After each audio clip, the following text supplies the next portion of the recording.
mind all the time. Hi you guys, welcome back to my channel. And today on Chelly's Mental Wealth, we're going to be talking about how Disneyland, aka Disney movies, really did a number on my mental health, positively and negatively. We're gonna look at both sides because there's both, for me at least. I'm sure that for some people it could be one or the other. It could be super duper great and there's no negative, and there's some people where it's just like negative, negative, negative. For me it's both. I feel like it's just the way I am, like the way my personality is. I can never make up my damn mind. Disney. How did they affect my mental health? Now I'm gonna give you guys a little bit of a background in regards to my Disney experience. Since I was little, I've always had access to cable. I know that some Latinos either had cable growing up or didn't have cable growing up. And what I've noticed is that kids that didn't have cable actually played out a lot more. They were outside, they were more active. I was the complete opposite, you guys. Since I had like cable, I was always watching TV as a child. I mean, I was utterly obsessed with TV. Like, I think that I was just one of those kids that was susceptible to being hypnotized by TV and just all that stuff that they just try to, like, you know, at you. And I realize that now as an adult, and because I have my kid now and I observe all these things, to me it kind of like, it makes sense that I was just one of those unfortunate kids that are very easily get manipulated by television and what I saw. And you know, I was just really obsessed with TV, you guys. I watched a lot of Disney. I watched a lot of the Disney Channel while growing up. I grew up, my mom buying me all the Disney movies. I got all the tapes. Like, let me show you over here, because I'm doing a video on this.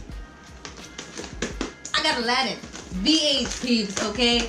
And this is just the tip of the iceberg. I got a lot of these. I saved them because I thought they were gonna be worth money. Hopefully one day they will be. Sorry for all that dust. But my mom bought me all the VH, and while I was growing up, I went to Disneyland a lot with my family. And I'm gonna be posting photos so you guys can see while I'm talking.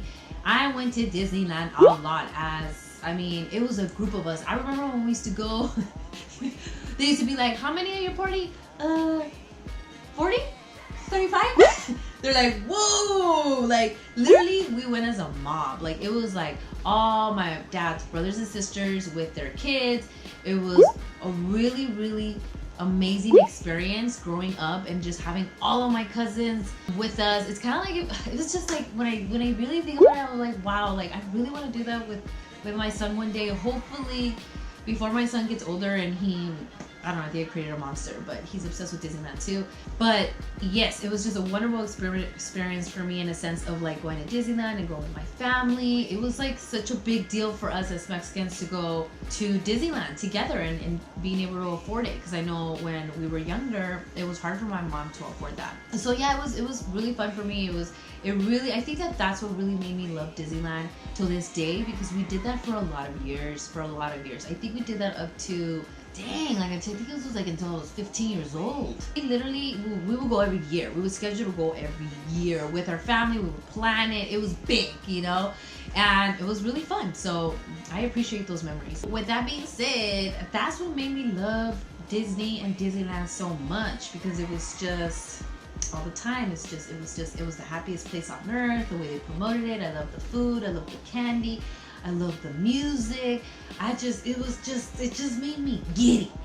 And it still makes me giddy. But as I started getting older, I started to realize that all of those happily ever after stories that are targeted to women and how they portray them and how they make them depend on a man, and this whole idea of like having this big wedding, and really messed with my head as I grew up, because you are pretty much longing for that. Like, well, at least for me, I was like, oh, I can't wait to fall in love.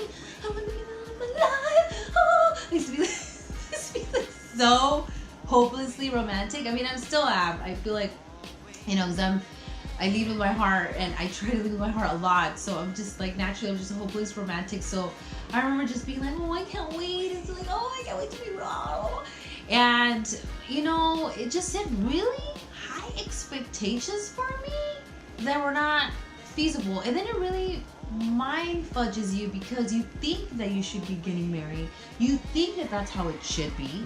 And it's just not always like that for you. It's not always like that. And you shouldn't think that you should be getting married right away. Or for some people, it's okay if they don't get married. Like, it's not that big a deal if they're not legally married, as long as they know that that's their partner, as long as they move in, they own their own house together, they have kids. They don't have to have that piece of paper to know that I'm committed to you and we're okay about that. But other people may not be okay with that, because I feel like this whole image gets put out in society about having to get married and you need to be with the person you had a baby with, even if it was out of wedlock. Gotta get married at a certain age, or you're not married yet. Dang, you're this age. Ugh, no. And I'm kind of glad that we're doing a shift now. I'm noticing a huge shift. I know that this is not like that as much anymore, but I know that while I was growing up, it was a lot like that. I think that Disney is finally doing a shift in a sense of showcasing women in a different way, where they're more independent, where you don't have to rely on a man, because you shouldn't. But luckily, I had an amazing family member, and I was pretty fortunate because she was always telling me, like, don't ever depend on a man. If you ever need anything, always have your own money. And it was funny because while I was kind of not going to Disneyland anymore, between the ages of 15 and 16, is when my cousin was telling me, remember, when you start to date, don't ever depend on a guy. Always have your shit. Always have your shit. Always have your stuff. She was like, because you don't want to depend on no one. Like, have your stuff. Be in a relationship, have the baby with him if you end up having a baby with him, but always have your stuff so that whenever you decide to end the relationship, you won't be tied into, like, well, you know, he pays for this, he pays for that. What am I going to do if I'm not with this person? Because I can't financially make it, which it does suck because sometimes we're in that type of situation, whether we like it or not. But it was kind of a coincidence that she was telling me that. But it did do something to me personally, because even though I was in different relationships and at some points I was unhappy, I always was in my head where I'm gonna get my shit, I'm gonna get my stuff.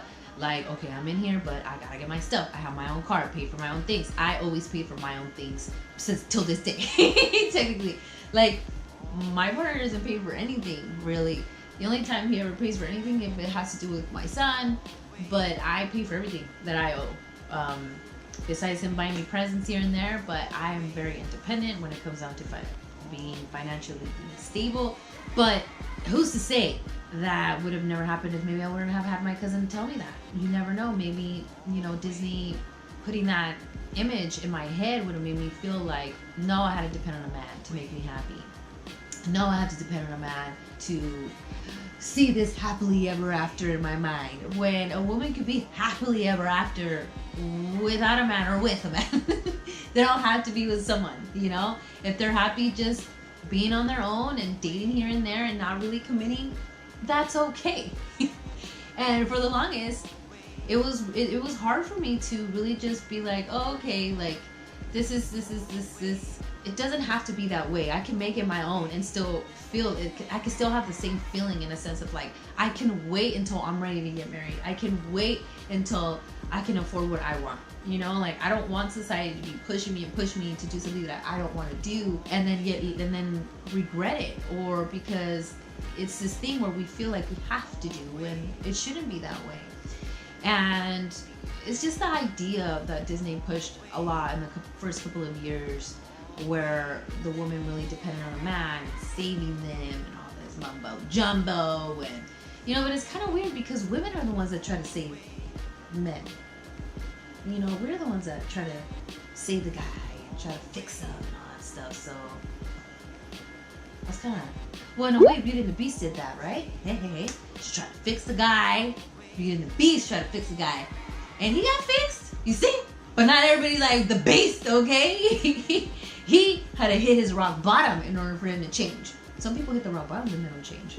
That's an example. Let's think about Ariel. Okay, let's really analyze Ariel. So Ariel was being controlled by her dad, which sucked. And then, I don't know, with her too, it's just like, longing to get married, wanting to be with Eric, and well, it's still the same thing. And then who else was it? With Cinderella again, with the whole marriage and wanting to be with a man and saving her from the evil stepmother. And then Snow White again, being saved by a man and wanting to fall in love and then getting married. What was the other one? Pocahontas. I really like that one. Maybe that's why I really like Pocahontas, because Pocahontas was very independent. I've said this before on my Instagram stories, where I don't agree the way they depicted, you know, the Native Americans. I realize now that it's not what's that word? Culturally appropriate, and it's just it's not a good image for them. But I really love the idea of how independent she was and how she was showing him, like, you know, like teaching him beautiful and way of thinking. That was amazing to me. And her like showing him about how nature works and, you know, nurture, right? Like we women are nurturing. He's trying to nurture him to see that, you know, nature nurtures us, and why we killing nature. That's what she was trying to say, right? That's what God is. Now, who else? Who's the other one? Who? I don't remember what other big girl. Jasmine. That, of course, Aladdin, right?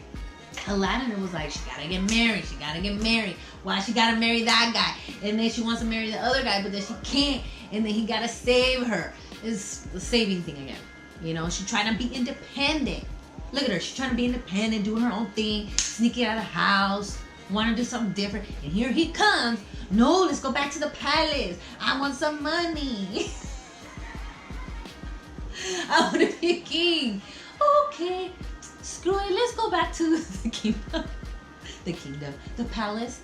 So I got my locations confused. But you see what I'm saying, you guys? It's not like that anymore. Which, you know, I'm glad that it's not. Like, I see like how they made Aurora more independent. I don't even think like she ended up, and I think too with Frozen, like she didn't end up being with the dude or whatever. Like, I forgot, you know. And it's just, I'm glad that they're not doing that anymore, because it really does give women and little girls this idea that that's the way real life is, when it's not. You know, like, life is not always happily ever after the way the movies are. It just ain't. And that's okay. Sometimes those movies make us think like, man, my life is shitty because they didn't like that in the movies. Well, that's not real life. We gotta remember, that ain't real life, okay? And when we're little and when we're growing up and when we're teens, we don't really think that way. It's hard because it's constantly like, I'm telling you guys, it's in your face, like right now. It's always in your face, like, and it's, you keep thinking, okay, that's how it should be because I keep seeing that, you know, and yeah. So just to wrap this up, you guys gotta be really careful with what you're seeing, what you're watching. Think about what you watched when you were little. Everything that Shane Dawson said about, you know, Looney Tunes and Disney movies, that was just the tip of the iceberg. You know, he really hit a really good point about how all those like suicide attempts, like I never noticed that until he pointed that out. And it's so true, because I watched a lot of those growing up. And I mean, granted, I know that I've had suicidal thoughts, so I don't know it's because they programmed me when I was a kid to think like, oh, that's what you're supposed to do when you feel like crap. I don't know, because I did watch a lot of those cartoons. What was interesting is, no, I don't even remember if my partner watched the cartoons. I forgot, because we did talk about it. I don't know if he did or he didn't, but I know that I watched a lot, and I know that I've had suicidal thoughts. I don't know if that's a connection to it, but I will say that in general, the main thing is you guys have to watch what you used to watch as a kid, because you never know. A lot of like ideas and intrusive thoughts and our anxieties and our depressions could be a cause of what we watch as us being a child, because it's the image of us being put to us. And it goes hand in hand with watching, you know, Family Matters, when we used to watch Full House. I used to watch Full House all the time. I used to just watch a lot of family shows where, you know, families have problems. It was either very dramatic or really funny or both. And I'm sure that for some people that could have been hard for them to be like, well, why isn't my family like that? Like, why are we not like that? And then it makes them sad, and then they strive to have a family like how it is on TV, when that it's somewhat unrealistic, you know? I feel like Shameless is a realistic like depiction of a family where they have their ups and downs. obviously it's very dramatic and too over the top. I feel like a family wouldn't go through all that stuff. I feel like families would go through some of the things, but in a sense of like them not being perfect and going through things and having the ups and downs, I think is a really good image of just families in general and the dysfunction that we are all in sometimes. And sometimes we're okay, sometimes we're not. So keep that in mind. Make sure you guys don't let your kids watch certain things. I'm gonna give you an example, and just to leave you with this, think about this, you guys. You know how on YouTube all the kids just love watching YouTubers play games, right? Like, I still don't understand that concept. I always ask my son, like, why are you guys like watching these YouTubers just play games, you know? And they're like, ah, they're all like literally laughing their butts off. And Disney, okay, the Disney Channel, for you guys that don't watch TV, the Disney Channel does shows where kids are YouTubers. No, I did not. I was right there. Nah.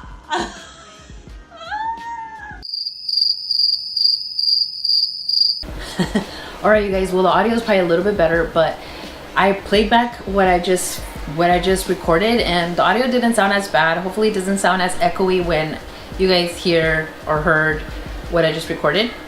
So I apologize for that. I just realized, I was like, my thing's not on, and I don't want to re-record. You know, it sucks when you have to re-record, you guys. It really does suck when you have to re-record. YouTube problems, whatever, you know. But to wrap it up, you guys, because the video is getting a little too long, I just want you guys to, yeah, just pay attention to what you guys are watching. Pay attention to what your cousins, your siblings, your kids are watching, because everything that they watch is going to do something to their personality, to the way they think, the way they process things, the way they perceive life and their goals and what they need to do to get to what they need to get to in life in general. That's all that like money showing in the cars and all that stuff. While kids are watching that, they keep thinking in their mind that, you know, that's what I need to do. And I don't know if I said this, but what I was saying about the TV is now Disney is showing, there's like this channel or this show where there's a guy playing video games, and then you see him playing video games. So now they're basically mimicking what YouTube is doing on their platform. The TV is basically copying what's trending on YouTube, so kids are watching TV. They're literally copying YouTube, you guys. So you see, and I don't know if people who are into YouTube watch TV a lot, because you guys are into YouTube, or you might watch both. But go into the Disney Channel and watch all the new shows. All of them are promoting YouTube and being a YouTuber. All of them are aspiring YouTubers. So if your kid is watching that at that age, that's what makes them want to be a YouTuber. Every time I work with a lot of my clients and I ask them, a lot of them have YouTube channels. A lot of them have YouTube channels, and they really want to be a YouTuber because they see what they promote and they see what they get, and they want the money, the cars, and the fame, just like how it was back then when we were younger. We saw rappers and singers and actors get money and flaunt. Some of them flaunted their stuff, and we were longing for that type of like fame or money, you know. So that's what I'm saying, you guys. When I watched the Disney Channel the other day, I said, they're trying to be like YouTube. Look at it, they have a channel with this little screen and everything, and he's playing a video game, and then this little boy was watching it laughing, and I was like, they know what's trending, so it's like they gotta copy each other, right? They're competing, or maybe they're working together, who knows. That's just my conspiracy theory on that. But if you guys are new to my channel, please do not forget to subscribe, okay? Please do not forget to turn in that notification bell, and don't forget to poke that like button if you guys liked my video. And please comment down below, what do you guys think about what I just said? Did you guys experience the same stuff that I have, you know, growing up watching those Disney movies and going to Disneyland and stuff, reinforcing the Disney movies, you know? Basically it was like reinforcing, and made me addicted to going to Disneyland, and now I'm taking my son to Disneyland. Now he's addicted to Disneyland. I didn't realize that Disneyland did that to me until like way later, like I think like 5 years ago. I was like, whoa, like I realized that Disneyland did do a big impact. So now it's too late that I kind of created a monster with my son. But I'm kind of honest with him, and I try to explain to him, like, sweetie, Disneyland is a corporation. They generally, all they care about is making money. But yes, it's a wonderful place, and they make it kid friendly. They purposely make it so that you want to come back, so you become obsessed and go back. Because believe me, as much as I know all these things that Disneyland does to us to manipulate us to go back to the park, next week I'm like, I want to go back to Disneyland. It's like an addiction. But I know that I have a very addictive personality, and I'm just like, I know I shouldn't go. I waste too much money. But my brain is like, I want to go to Disneyland. And my son's the same way. So TV does that to you. YouTube does that to you. Just pay attention to you guys. Don't let all that stuff get caught up to you to a sense where it's going to distort your mind. So if you guys are new to my channel, what I usually do is I talk about mental wealth and certain things that affects our mental health in general, the outside world, what's trending, what's going on in the YouTube world, what's going on in the outside world, interventions and coping skills and interviews, and just certain things that could be beneficial for you guys, and so you guys can implement in your own personal life. Because, you know, we got to model positive behaviors as much as we can, and model how we can cope with the negative stuff that comes on our way, so that hopefully whoever's watching me can learn and model the same behaviors, because it goes hand in hand, you guys. You see how it is? You get it? You get it? You see how I watched what I watched when I was a kid, and I wanted to model those behaviors? Hey, you see how I did that? I wanted to model those behaviors because I kept watching that on TV and on movies, and when I went to Disneyland, because, you know, you would see the damn characters, you would take pictures with them. So that's the whole purpose, you guys. I'm trying to model you guys. I'm trying to show you how to be woke in a healthy way. Not like in an obsessive way, because when you're too woke, you go down that rabbit hole of being too woke. I'll talk to you guys later, alright? And I'll see you guys in my next video. Bye.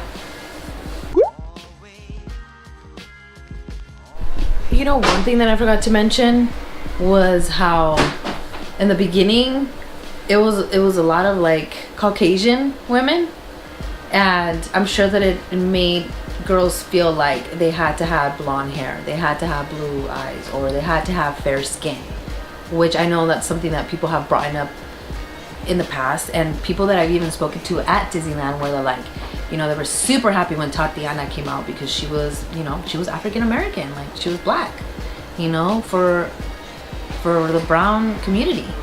And they were saying, I was like, wow, you know, you're lucky that at least you have Coco, and, you know, they're Mexican, and they're finally, like, you know, showing a representation of who is actually watching Disney movies, which is a lot of Latinos watch Disney. They grew up watching Disney. They grew up going to Disney.